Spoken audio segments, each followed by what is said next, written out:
Hello, and welcome to another episode of Open World Chat. I'm your host, John Odom, and my co-host is Liane Allen. And today we are talking to field archaeologist Nathan White about portrayals of archaeologists and archaeology in genre media. We look at what they get wrong, what they unfortunately get right, how the portrayals can marginalize indigenous people, and we spend a fair amount of time just talking about what archaeology is. It's pretty interesting stuff. So here's our conversation with Nathan. Tell us, for those of us who don't know, which is probably everybody because we watch nothing but movies about this, what is archaeology? And you might want to drop in also what you do. And that's the question you get at cocktail parties, is, you're an archaeologist, but what do you actually do?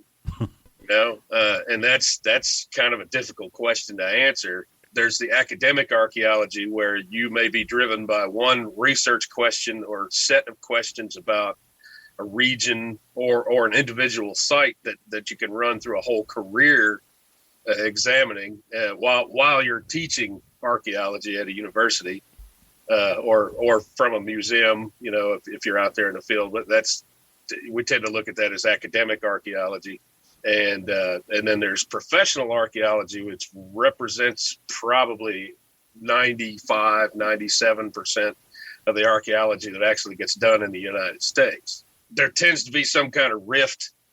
I think sometimes it's overblown, but the academic archaeologists kind of look down their noses at us, and we look down our noses at them. I don't want to spend the whole time talking about that, but that is a little bit overblown, But listen, some of my best friends are academic archaeologists, okay? And there's always a lot of back and forth there. But I'm a professional archaeologist, which means that I am responsible for maintaining compliance with the National Historic Preservation Act, the Native American Graves Protection and Repatriation Act, and more numerous laws that I can name right now.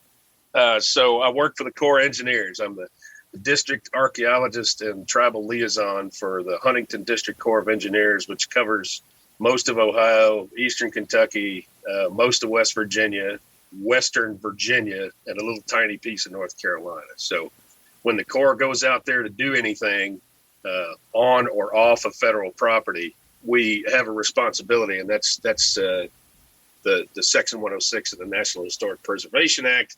Anytime you use federal funds, if you receive federal funds for a project you're undertaking, anytime you receive a federal permit for anything like, cell phone towers or river crossings, or if you're operating on federal property, you have to measure the potential impacts to historic properties, archaeological sites.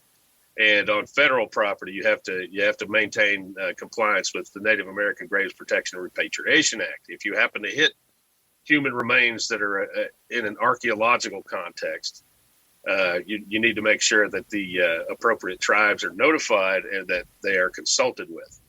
That doesn't mean that everybody always gets what they want, and all of those things can be contentious.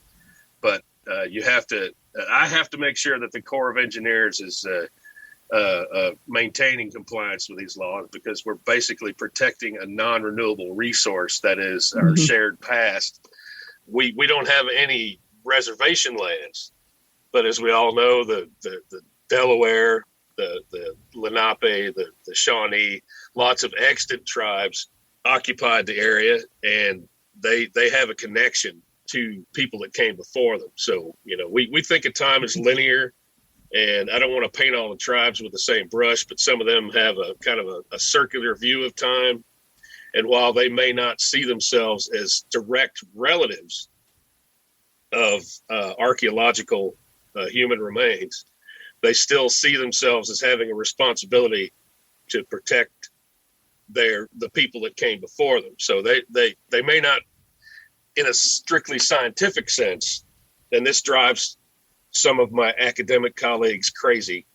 In a strictly scientific sense, you may not be able to say that the Shawnee are the descendants of the Fort Ancient culture that was on both sides of the Ohio River in southern Indiana, Ohio, and Kentucky. You may not be able to say that from a strictly scientific sense. but we still have a duty to consult with the Shawnee when it comes to the disposition of archaeological sites and remains, grave goods, that sort of thing, from that region. Mm-hmm. And so it's not necessarily scientific, but because we have no data to go on other than oral history and tradition, that's why it was included in the law. If we're not going to follow these laws, then what am I doing here? Mm-hmm. You know? Mm-hmm. Yep. So there, I mean, I'm not just here to be a cheerleader for the Corps or anything like that, but I was impressed with their willingness to, I don't want to say behave, but that's what they did, right? Yeah. Something that you were, that we're going to get into here shortly, talking about, these sorts of portrayals and things in genre media, the nature of archaeology, anthropology, these Western academia has described them and created them. In both of those cases, right out of the books, you're essentially coming to a point of, here I am, here we are, and we're looking at all the others. Like we're the hub, and all these other folks are spokes, and they're all somehow. You know what I'm saying? Yeah. We're trying to place ourselves as the calm, dispassionate, politically naive, neutral. Right. That's the word I was reaching for. Mm-hmm. I need another cup of coffee, maybe. But that especially in the late 60s, 70s, and 80s, archaeology, and again, you brought up anthropology. Archaeology started off, of course, in Western Europe before there was America. I mean, even the Romans would crack open Neolithic mounds and see what was inside, antiquarianism, collecting interesting and exotic pieces of art. That's how it all got started. But, archaeology was at one time was all about creating typologies, lumping or separating, artifacts. And it was all, it was all othering. Mm-hmm. We are observing the other, whether or not that other is removed from us by time or by space or by culture. That was othering, right? We're always coming at it with the eyes of a Western scientist, and we have to be very careful about that. Now, great strides have been made. Some of those strides were driven to ridiculous extremes, but it was really good to see archaeologists actually saying that this is our interpretation, but we need to make sure and include other interpretations to make room for tribal voices, to include a lot more non-whites, and especially among the tribes and African Americans, because I would never feel comfortable describing plantation that had slaves' quarters without at least having some input from a historian or an anthropologist of color. I just wouldn't. Mm-hmm.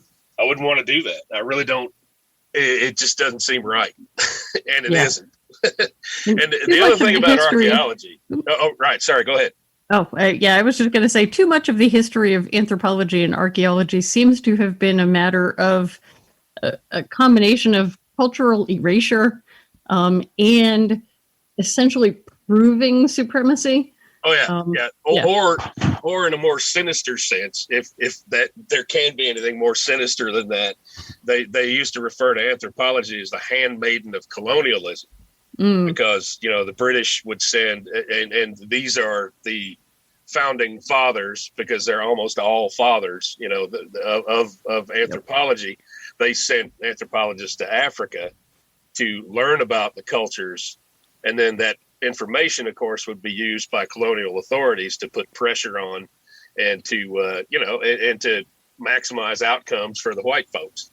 And you're absolutely right. Archaeology for a long time had, even when you can go from, in the same paper that you read, you can go from looking down on the natives to looking down on them through the noble savage, right. And of course it also there's some things about archaeology that don't often get brought up. It's inherently destructive, because in archaeology, context is everything. If you stick a shovel in the ground and you dig up a projectile point and carry it out of that context, the scientific value of that projectile point, basically, it's a pretty rock, plus you've destroyed all that other information that's contained in the context. So it's inherently destructive. And you also have preservation bias, which really works against you and that's what led to the man, the hunter nonsense, right? Projectile points, stone projectile points preserve, right? They'll be there for a long time, but things like basketry, leather bags, textiles, that kind of stuff, you really only find in either very arid biomes, or sometimes way back in caves. They found, textiles in Mammoth Cave here in Kentucky. So everybody had this notion that they got a majority of their food from hunting. But, if we can retrodict, and you want to be careful doing this, but, in our examinations of hunter-gatherer cultures across the world, the ones that are still around, they don't get most of their food from meat, with the exception of the people that live in the Arctic Circle. So that kind of erases women from culture in prehistoric. And I gotta bring up prehistory versus pre-contact, right? In Europe, you have prehistoric, which is pre-written record. In the States, in North and South America, and in Australia, and in large parts of Asia, they had a history, right? So saying prehistoric just kind of drives home the fact that we did everything we could to erase them, right? And I always like to see when the tribes now, we interact with we get the blessing of the State Historic Preservation Office when we consult, and we also they have the tribes will often have a tribal historic preservation officer, or TIPO. And it's always a pleasure to me to hear a TIPO get hold of somebody when they use the word prehistoric, when they're talking about the quote unquote new world, right? The North and South America, and say, yeah, we had a lot of history before y'all showed up. And it's a hard habit to break when you've gone your whole career discussing things in those terms, and you do get pushback from old farts. And the one thing I don't want to be is one of those old farts that is unable to reflect on his career or his personality, even, and not change with the times. I want to jump back to this idea. You said it was a while back, but it's like, it burns in your head. You referred to the noble savage idea. Oh yeah. And, I start putting that in context with, what you're talking about, the archaeologists and archaeology trying to sort of reform itself and improve itself. But even more, I would think, than the images of archaeologists in movies, in media, working against you, is that there's that continuing image of the noble savage, which is in all those movies. That's almost how those weird archaeologist movie characters like Indiana Jones are actually defined. They're defined against that context. And in a colonialist stance. It never stops. And they cannot have one without the other. They cannot have the O'Connells in The Mummy or whatever without giving this kind of noble savage idea. Some of my best friends are noble primitive people. Or the one who comes and saves you from the snakes is your pal. Or in that second Indiana Jones movie, man, I can't even stand to watch that anymore, with the little kid, little Asian sidekick, and the hapless woman. It makes me cringe. But as I was saying earlier, when archaeology started, it was a lot like that. Really? Yeah. You went, and there were, and I'll probably draw some fire from my colleagues that work in Mesoamerica. They would go down there and hire non-whites to do all the heavy lifting. Archaeology was sexist. It continues to be sexist in some cases. A good friend and colleague of mine, Maureen Seward Myers down at Ole Miss, she and some other authors, there's too many to name, I'm sorry, and I apologize. I'll send a link to anybody who wants to read the article. It's really good. They did an informal survey. Actually, it was a formal survey, a scientific questionnaire and an examination of field work. And something on the neighborhood of 65% of females reported being sexually harassed in the field, and 13% had been victims of sexual assault. So, there are some of these things that we're attempting to address, and it created a lot of ripples, right? Because most of us, normal people, were aghast that this kind of thing was going on and would continue to go on. So, I mean, we're portrayed as colonialists, sexists, and treasure hunters, partly because that's how it all got started, And there's that scene in Indiana Jones where he brings the idol and just sticks it in a desk drawer and gives it to the museum curator, and they start discussing his honorarium, which is just, it's like, dude, you're not an archaeologist, you're just a fucking thief. Right? You go down to South America, and there are a bunch of indigenous people down there that don't want you going in that temple and taking all their stuff away from them, and you did it anyway. And I'll go back to my statements on context. He had no respect for context at all. He is a treasure hunter, right? And in archaeology, we are not treasure hunters. Now, we do look at garbage. There are things that we see as treasure, like broken beer bottles in some cases. I mean, there's so much that you can learn that doesn't occur to you until you start working in this field.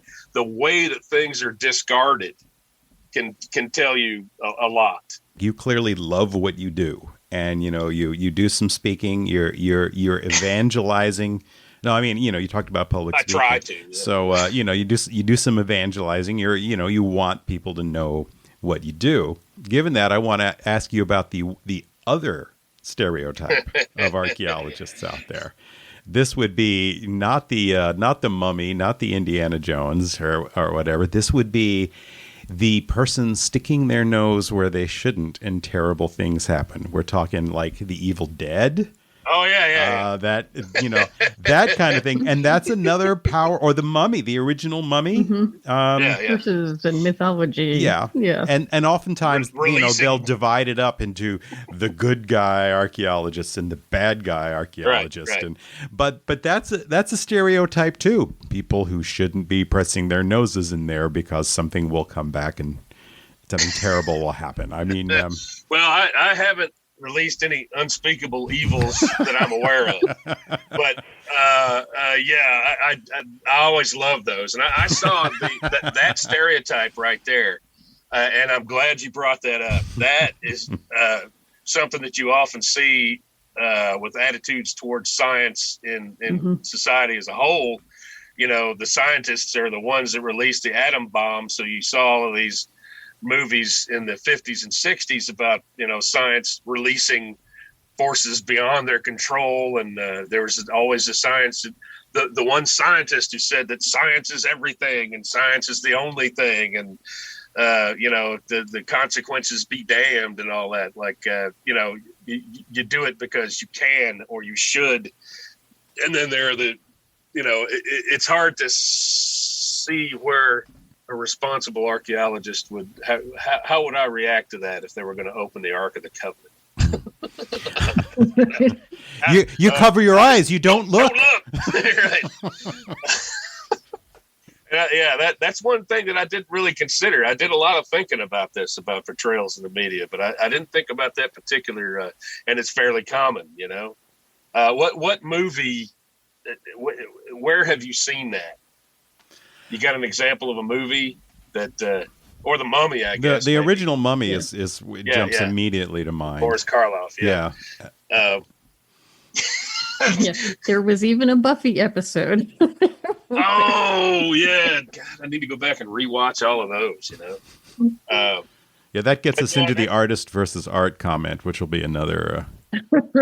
Joss Whedon will come up on another installment.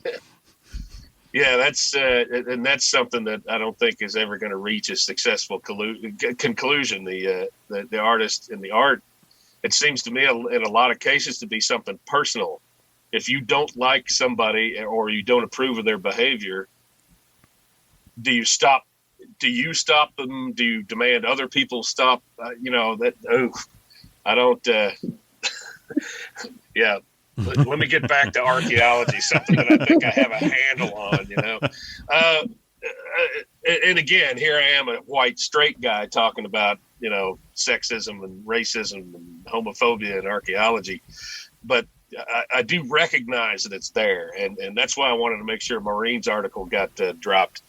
The Marine's article that she wrote with the other authors, because I want people to see that first off, that there is progress being made, but not that I am sitting here holding forth about sexism being the beneficiary of my privilege. But we are really scientific certainty is something you will not get in archaeology. That's one good thing that they say in Indiana Jones, is that we're searching for facts, not truth. Okay.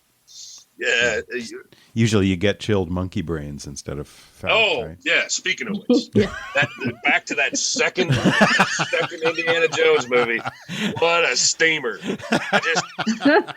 It was like a movie that had been made in the 30s. And they shouldn't have made it in the 80s, right?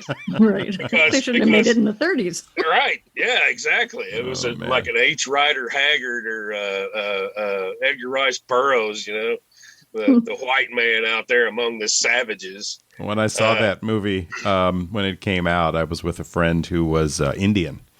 So it was very cool to have all the Hindi translated for me while I'm sitting there. But, oh, my God, it got pretty painful for her. And I will never forget the chilled monkey brains. And she just kind of sunk and put her head down. I was like, oh, my God, this is terrible. That one has seared itself into, I've, spoken to some other, Asian people, Central Asian people about that and that particular movie. And they go right to the chilled monkey brains. Yeah, exactly. And as well they should. That's again, I really can't think of anything that I like about Indiana Jones other than that one statement of fact. And then since we've finished beating up on the second movie, when it comes to crystal skulls and aliens. There's so many stories, and this is archaeology is responsible to a degree for their own representation in the media. Aliens did it, right? There's always this notion that these filthy savages could not have built anything because when we got here, they were, and again, there are all kinds of myths about contact. Most of even the Native Americans, or I'll say Indians, I hear that. Again, that is a word. Native American was a word that white people came up with to make themselves feel better about the past. Mm-hmm. I'll just tell you that in my experience, you either have the tribes referring to themselves as the Seneca, the Cayuga, by their individual tribal monikers, or as Indians. Mm-hmm. No, and there's that, Indian Country Today is a magazine that pretty much does all of the covers all the indigenous folks articles. It's pretty good too. But as far as the tribal liaison thing goes, that if you're not sure how to approach people, ask. Mm-hmm. How should I refer to you as a whole? How should I refer to you as an individual? Anyway, what I was going back to was the alien thing, right? And what is inconsistent with the white man's view of the Southeast in particular, or even the Upper Ohio Valley is a better example, are the Newark earthworks just east of Columbus, and then south of Columbus you have the Hopewell Mound Group. That whole region is covered with massive earthworks, and it really did not mesh with this notion that the land was empty, right? Right. So right away, white people start making up stories about lost tribes of Israel, about a race of giants or something that created all of these vast and incredibly complex earthworks like Serpent Mound or the mounds of Cahokia and the platform mound complexes all over the Southeast. They were almost certainly built by the people that lived there.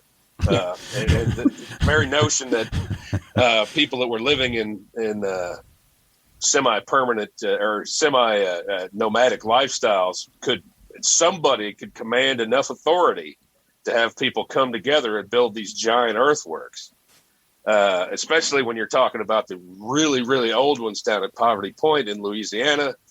And I encourage everybody. I'll send you some links to some of these sites that if you happen to be passing by on your travels, if you can go see some of these, they really are remarkable. And some of the excavations that have been done there, they point to an incredibly complex and an incredibly rich culture that's especially in the Hopewell period, the Adena period. There seemed to have been a lot of peaceful contact. And again, this is the way science works. You know how it works. If we start finding new data, we'll have to reinterpret this. And, you know, we will not have scientific certainty because despite our notions about systems theory and archaeology as a science, which is found very quaint by all the other countries in the world except for the United States. The idea that archaeology is a science. You'll find archaeology in the humanities in Britain and Europe and Asia, everywhere else except for the United States. We cannot approach scientific certainty, in my opinion, because you're dealing with human behavior. Right. And that throws the giant monkey wrench into the workings of scientific certainty. So 2 + 2 may always be 4, but when it comes down to interpreting why a platform mound or an effigy mound points this direction versus the other direction, you know, you're using a lot of conjecture, and that's okay if you say that in your literature. It's a possible reason for this is X, Y, and Z. I'm going to send you this Camus quote. I don't think anybody should be allowed to read Camus or Nietzsche, for that matter, until they're in their 50s. Because I you know, you have to get past the point where you're reading philosophy in order to find a path to enlightenment.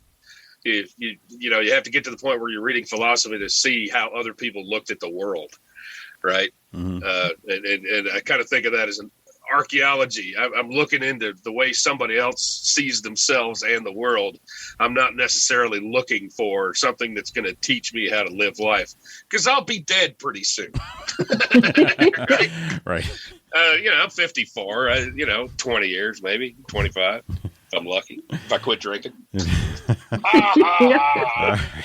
All right. Well, Nathan White, thank you for joining us. And we'll make this part 1, and we'll come back and pester you again real soon, because I know there's a lot more to talk about. I this was fantastic. Pestered. Thank you. I actually get paid to be pestered. So. Nice. All right. You'll get my bill in the mail here from the Corps Engineer. There we go. That's good. Take care of yourselves. Bye-bye. Take care. Thanks for having me. Yep. Have a good one. Our theme music is by Christopher Piatek.